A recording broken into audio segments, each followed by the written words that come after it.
We're about to find out whether or not Britt Eady has a leg to stand on, you guys. Maybe if I turn it this way. Okay.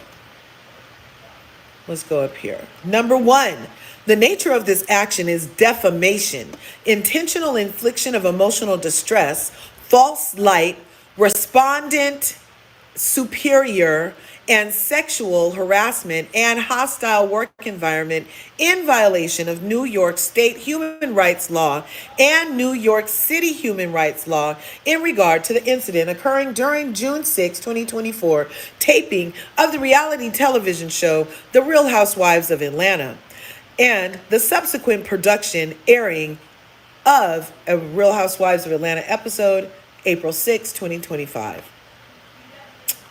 On June 6, at an event that was filmed with production of Raw HOA, one of the show's cast members willfully, intentionally, recklessly, and or with gross negligence made false, defamatory, harassing, and damaging statements regarding the plaintiff, another cast member on the show, in front of an audience of approximately 200 people. The cast member also displayed posters containing written false and defamatory statements regarding plaintiff and her occupation, as well as an explicit photograph depicting a woman engaged in graphic sexual conduct.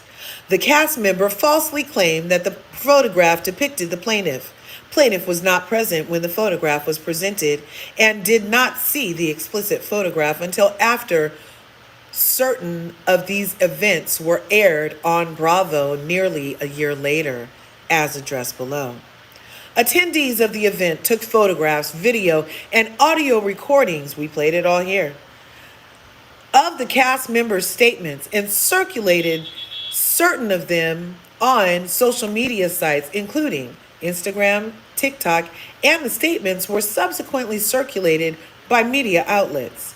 The foregoing actions of the cast member at issue were within the scope of the defendant's business and in furtherance of the defendant's business. So they're just basically saying that Ken has the same contract I have, and everything that she did, she said pretty much, she's like, I did it because we can. Other stuff has been done. We do this kind of stuff all the time is what people are trying to tell me. And to which I keep saying, when has a penis ever been on a forehead in anybody's thing up here? It hasn't been done like this. And the time it was almost done was still your Dizzy girl, Team Twirl, when she was talking about Bolo's peen being inside of freaking Portia. Her and her peens, okay? It's always her with her sexual harassment. This is an established pattern. And Candy too, sexual harassment, putting vibrators in your coworkers' panties and having the control is a form of sexual harassment. I don't know where you think you're working. I'm not sure. Okay? Let's keep on reading. Okay. The defendant's business. So they're just basically saying that Ken has the same contract I have, and everything that she did, she said pretty much, she's like, I did it because we can. Defendants willfully, intentionally, recklessly, and or with gross negligence republished certain of the cast members' statements at issue. Specifically, defendants willfully, intentionally, recklessly, and or with gross negligence produced, edited, and aired an episode of RHOA on April 6, 2025 that included footage of certain of the cast members' statements at issue, as well as commentary from other cast members that describe the photographs displayed. Further, the manner in which the episode was aired falsely yet unmistakably implied that the graphic sexual photograph presented by the cast member depicted the plaintiff. On information and belief, defendants knew that the photograph did not depict the plaintiff, or at least were reckless or grossly negligent in failing to learn that the photograph did not depict the plaintiff. Despite plaintiff's repeated requests prior to the airing of the episode at issue that the defendants show her the photograph, the defendants refused to do so. By way of the foregoing, defendants contributed to a hostile work environment for plaintiff and sexually harassed plaintiff by subjecting the plaintiff to unwelcome, offensive, and sexualized behavior and comments based on her gender by requiring her to continue to work in an environment in which she had been subject to a gendered attack, creating an inferior condition or privilege of employment because of her gender. I think that has to do with the stretch marks and getting asked by coworkers, do you sell cat, and being called a whore on a regular basis, along with your business acumen being questioned by other coworkers who, I'm not sure what the fuck they're doing either, but yeah, you get questioned, Brit.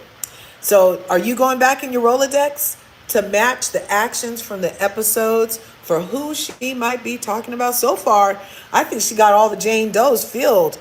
I don't know if she even got any John Does, because I'm Jane Doe 1 is Ken. Jane Doe 2 is Portia.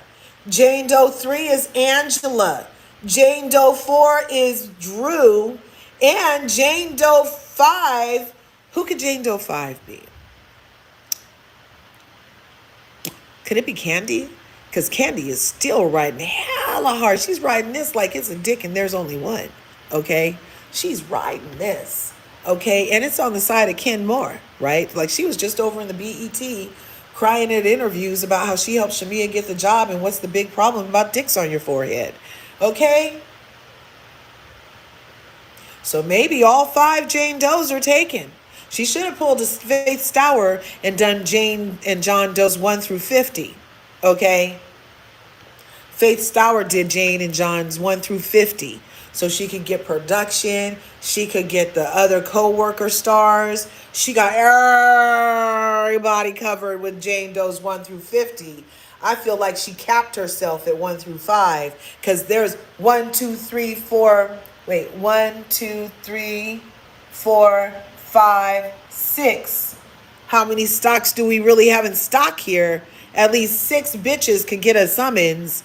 Okay? At least 6 other bitches could get a summons because they were all carrying, oh, you just understand we're treating you like shit because we miss our friend. And you're the reason she's here because, yeah, we told you that was your forehead with that penis on it. Yeah, we treating you like that was your forehead with the penis on it at work. Yeah, and at work, I'm talking about stretch marks on your mouth. And at work, I'm calling you a whore based off of that too. Yeah, so... Number 4, the relief sought is as follows. A, the immediate removal of the episode from public access on all platforms, networks, and media outlets in the defendant's control.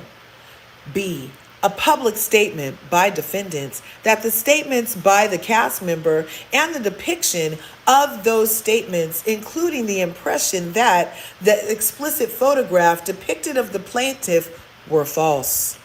C, a monetary award to be determined at trial, entered against the defendants jointly and severally and or individually. D, as well as punitive damages entered against the defendants jointly, severally, and or individually. E, for the costs and fees of this proceeding, including my legal fees, and for such other and further relief as the court deems just and proper.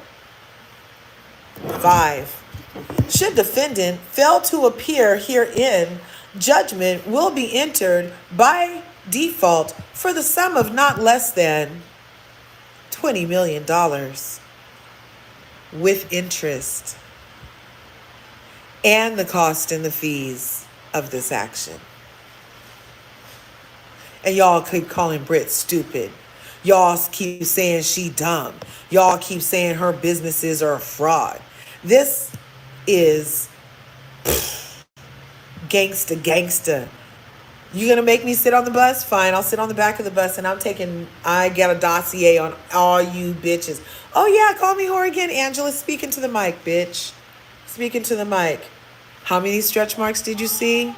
1, 2, 3. Oh, yeah, speaking to the mic. I'm your husband's whore? Oh, yeah, say that again. Oh, and Drew, I said what? Do I what? And you're going to say it again after I said, do I what? You're not going to think twice about asking me again on a show that's shown in the corners of the world on whether or not I fellatio and sell cats for money. We're not in a wet food market, bitch. I'm not selling cat. Number 6. Plaintiff designates New York County as the place of trial. The basis of this designation is defendant's principal place of business, the situs of where events relevant to this action occurred, and the venue selected in the employment contract governing the relationship between plaintiff and defendant, Truly Original LLC, as well as the employment contract governing the relationship between the offending cast member and the defendant, Truly Original LLC. Let's read that last sentence again. So they want the basis of this designation is based on, as well as the employment contract of kin, the offending cast member, and Truly LLC, who also employs her. So it's because you employ me and you employ her. That's why. And it's because you keep having me come up to watch what happens live to talk shit to me about some bullshit. And that's where you guys do all the editing to make it look like I have blurry penises on my forehead. Okay? Dated New York, New York, June 5th, 2025. Benjamin D. White, Block and White, LLP, Benjamin D. White, Esquire, Michael L. Block, Esquire, 152